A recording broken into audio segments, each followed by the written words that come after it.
A ver, ¿y si existiera un verbo que, sin hacer absolutamente nada, lo hiciera todo? Uno que no describe una acción sino la existencia misma. Hoy vamos a descubrir por qué este verbo tan simple es quizá el más poderoso de todos.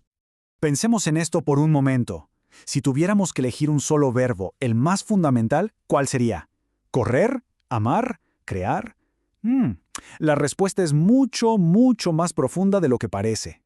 Y para encontrar esa respuesta, tenemos que hacer un viaje en el tiempo, al griego koiné, el idioma del Nuevo Testamento. Y aquí es donde la cosa se pone interesante.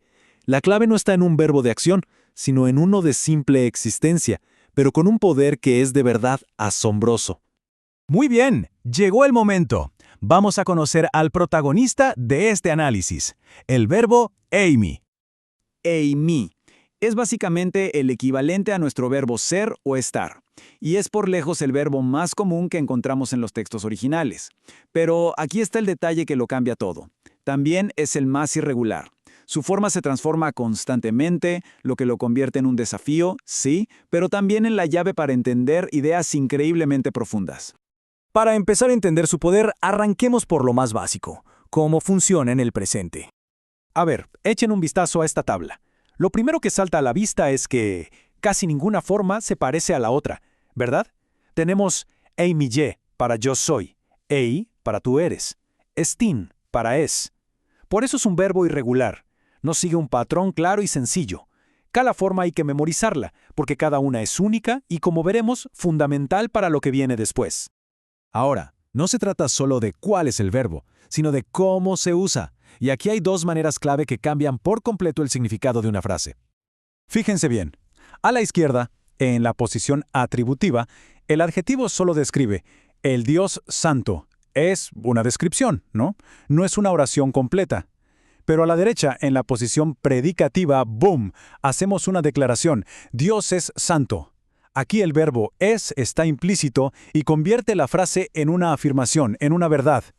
Esta distinción es crucial. Una cosa es describir algo y otra, muy diferente, es declarar lo que es. Ok, pasemos ahora a ver cómo funciona este verbo en el pasado, porque es aquí donde su poder se vuelve todavía más evidente. En griego, el tiempo imperfecto no es como nuestro pasado simple. No describe algo que pasó y ya. Se terminó. No. Describe un estado que era continuo en el pasado. Imagínenlo como una línea, no como un punto en el tiempo. No es que fue por un momento, sino que era de forma constante. Y este es probablemente el ejemplo más famoso de todos. El texto no dice que el verbo se convirtió en Dios, dice que el verbo era Dios. El uso de ein, la forma imperfecta, implica un estado de ser que no tuvo principio, que era continuo en el pasado.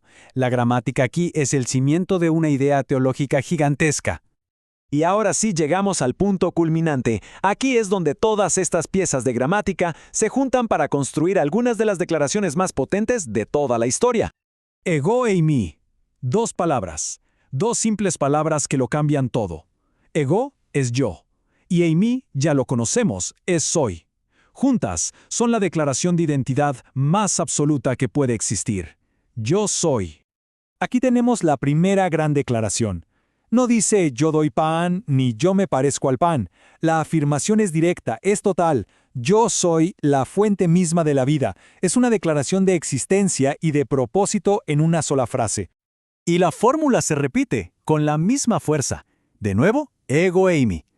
No se presenta como una luz más entre otras, sino como la luz. La afirmación es exclusiva, es absoluta, y todo gracias a la simpleza y la potencia del verbo ser. Y aquí, la culminación. Tres de los conceptos más abstractos y fundamentales, camino, verdad y vida, no son algo que se ofrece, sino algo que se es. La identidad misma se define por completo a través de este pequeño pero poderoso verbo.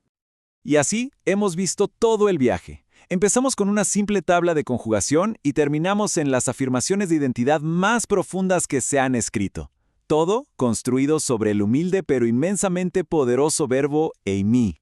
Todo esto demuestra que, a veces, las ideas más grandes, las más complejas, se sostienen sobre las piezas más básicas del lenguaje. Lo que nos deja con una pregunta, ¿no?